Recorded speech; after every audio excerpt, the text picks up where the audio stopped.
This is Keqing. Speed, power, and speed and power. Keqing is one of the most popular characters in the game, and for good reason. Her playstyle is very fast, and she has potential for very high damage, wielding an electro vision and shocking everyone, literally. But is that really the case? Is she really as powerful as everyone says she is? It's time to stop. It's time to get realistic.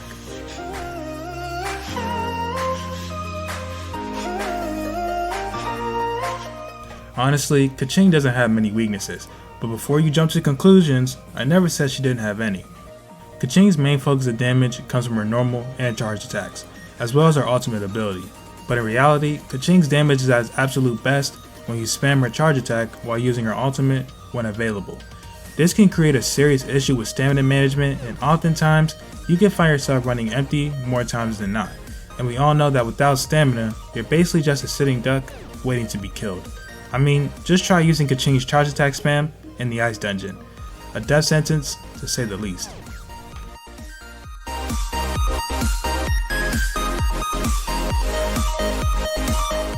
Keqing is someone who has many strengths with little downside.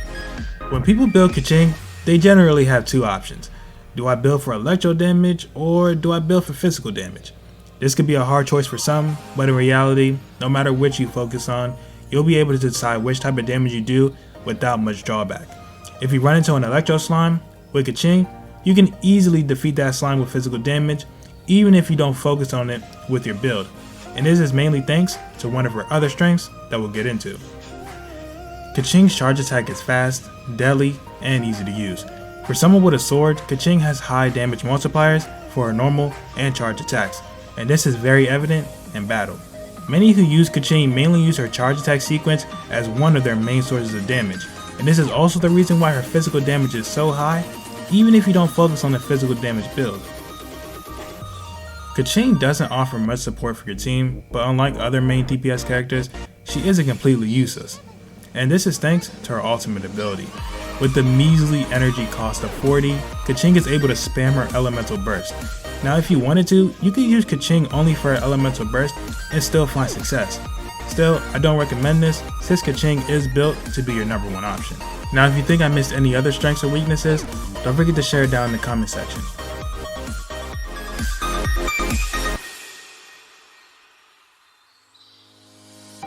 Just a note, there will be no 5-star weapon showed here. Now let's get into it. My number one option is the Black Sword. Nothing beats the crit rate substat, and with the Justice effect, normal and charge attacks will gain a 20% damage increase, which is perfect for someone like Keqing, who relies on their normal and charge attacks for damage. Now my second option has to be the Lion's Roar. I would recommend this if you're going for an electro based build. The attack percent increase isn't better than crit rate, but it's still good to have.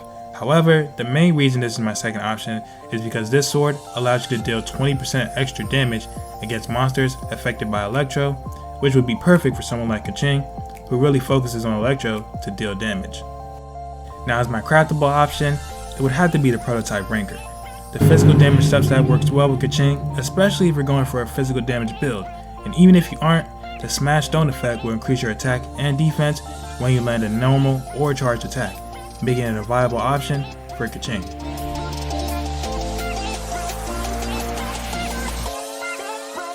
If you're going for a build that fully focuses on Electro, then you're going to want to go for the 4-piece Thunder Soother set. Now if you're going for a build that focuses on Electro with reactions, then you're going to want to go for the 4-piece Thundering Fury effect. Now if you're thinking about going for a build that fully focuses on physical damage, then you're going to want to go for a 2-piece Bloodstained and a 2-piece Pale Flame set. If you're looking to focus on both Electro and physical damage, then you're going to want the 2-piece Thundering Fury set and the 2-piece Bloodstained or Pale Flame set. Now in my build, I currently use a pure Electro build because I don't use any reactions except for Swirl with my team, so the 4-piece Thunder Soother set is perfect for this. Now let's get into the artifact pieces.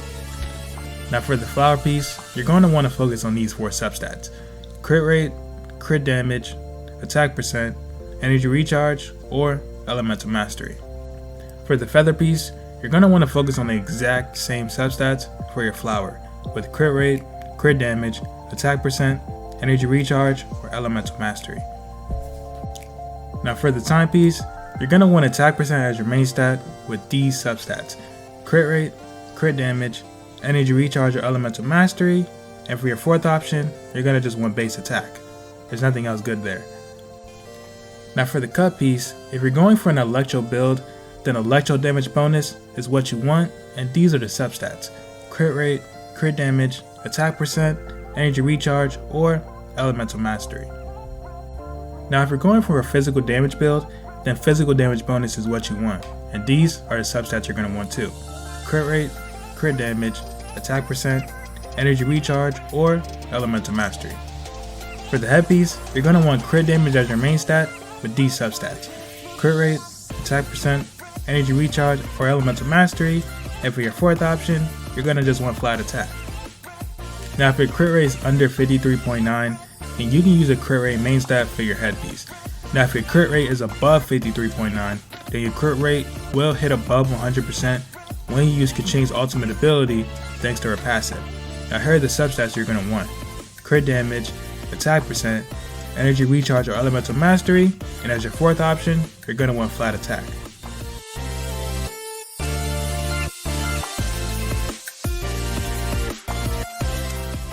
You probably won't have Constellations.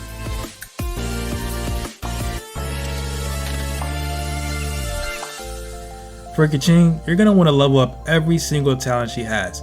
If you don't have Constellations or want to use crowns, then I recommend stopping at level 9. Keqing's attacks are very fast, which is very good for a playstyle that likes to play fast.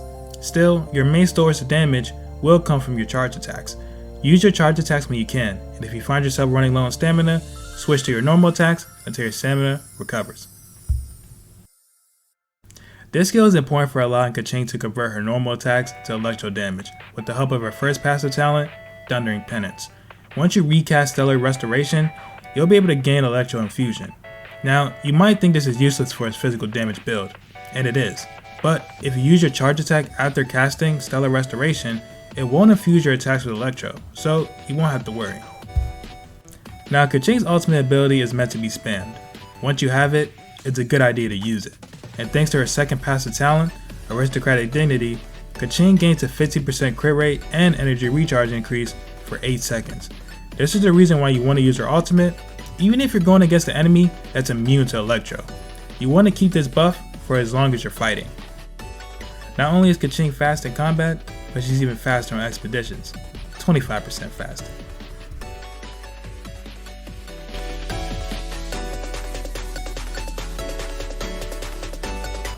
Now if you're looking for a main Electro DPS, then Keqing is the one.